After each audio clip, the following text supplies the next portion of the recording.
आज मैं आपको बैंक के पूंजी प्राप्त करने की sources of capital of bank के बारे में बात करूंगा। इसे हम बैंक की कार्यशील पूंजी अथवा वित्त राशि प्राप्त करने के साधन भी कह सकते हैं। Sources of receiving financing amount. Bank मुख्यतः 5 प्रकार से ये प्राप्त करता है। पहला अंश पूंजी, दूसरा संचित कोष या सुरक्षित कोष रिजर्व फंड, जमा पूंजी, ऋण, साख का निर्माण। इसके बारे में विस्तार से जानते हैं। पहला अंश पूंजी। बैंकों की स्थापना प्रकृति कंपनी के समान ही होती है, अतः बैंक भी अन्य कंपनियों की तरह अपने अंश बेचकर पूंजी एकत्रित करते हैं। बैंक जितने अंश जनता को खरीदने के लिए देता है, बैंक की निगमित पूंजी कहलाती है, इशूड कैपिटल। निगमित पूंजी में से जितना भाग जनता खरीदती है उसे हम प्रार्थित पूंजी कहते हैं, सब्सक्राइब कैपिटल। और प्रार्थित पूंजी का जितना भाग जनता के द्वारा वास्तव में दिया जाता है उसे प्रदत्त पूंजी, पेड अप कैपिटल कहते हैं। यानी जितना पैसा बैंक के पास आता है वो पेड अप कैपिटल कहलाती है और यही उसकी वास्तविक पूंजी होती है। दूसरा है सुरक्षित कोष, रिजर्व फंड। बैंकों को अपनी आर्थिक स्थिति मजबूत करने के लिए अपने लाभ का कुछ भाग सुरक्षित कोष के रूप में रखना पड़ता है या रखा जाता है। सामान्यतः इस कोष का प्रयोग असामान्य हानि को पूरा करने के लिए या लाभांश को समान करने के लिए, जब अन्य साधनों से लाभांश में कुछ कमी रह जाती है तो इसमें से निकाल के उस लाभांश को पूरा कर देते हैं जो अंशधारियों में बांटा जाता है। तो लाभांश को समान करने के लिए किया जाता है, लेकिन कोष अधिक होने पर यह बैंक की पूंजी का एक साधन बन जाता है। तो दूसरा था साधन सुरक्षित कोष। तीसरा है जमा पूंजी, जिसे हम जन निक्षेप भी कहते हैं, डिपॉजिट भी कहते हैं।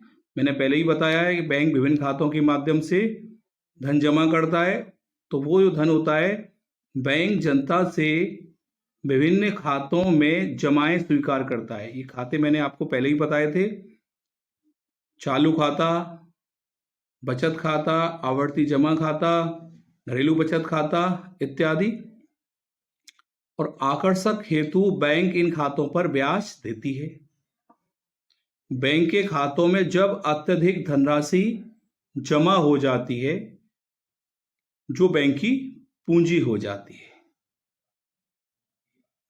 चौथा ऋण, लोन। आवश्यकता पड़ने पर या संकट के समय बैंक देश के केंद्रीय बैंक, स्टेट बैंक या अन्य बैंकों से ऋण लेकर कार्यशील पूंजी में वृद्धि कर सकता है। ये ऋण संकट काल की समाप्ति पर लौटा दिए जाते हैं। बैंक बहुत कम प्रयोग करता है इसका, क्योंकि इससे उसकी साख पर भी प्रश्न उठता है कभी कभी, लेकिन संकट के समय बैंक ऐसा कर सकता है। पांचवा साख का निर्माण। इसे बैंक मुद्रा भी कहा जाता है, बैंक मुद्रा। जैसा आप जानते हैं कि बैंक कुछ राशि नगद कोष में रखकर शेष ऋण के रूप में दे देती है। ऋण के रूप में दी गई राशि भी बैंकों के पास जमा रहती है। वास्तव में होता यह है कि बैंक जब ऋण पास कर देता है तो वो एक अकाउंट खोलता है और उस अकाउंट में राशि जमा कर देता है और धीरे धीरे जो ऋण लेने वाला व्यक्ति होता है, जो ऋणी होता है, वह धीरे धीरे करके निकालता है। तो बैंक के पास वो राशि अभी बैंक के अकाउंट में जमा होती है, वो एकदम पूरी नहीं निकाली जाती है। तो बैंक उस ऋण को, उस राशि को अन्य व्यक्तियों को भी दे देता है, जो पुनः ऋण के रूप में दे दी जाती है। इस प्रकार बैंक साख का निर्माण कर अपनी पूंजी में वृद्धि करती है। तो आज हमने बैंकों की कार्यशील पूंजी या वित्त प्राप्त करने के 5 साधनों के बारे में पढ़ा।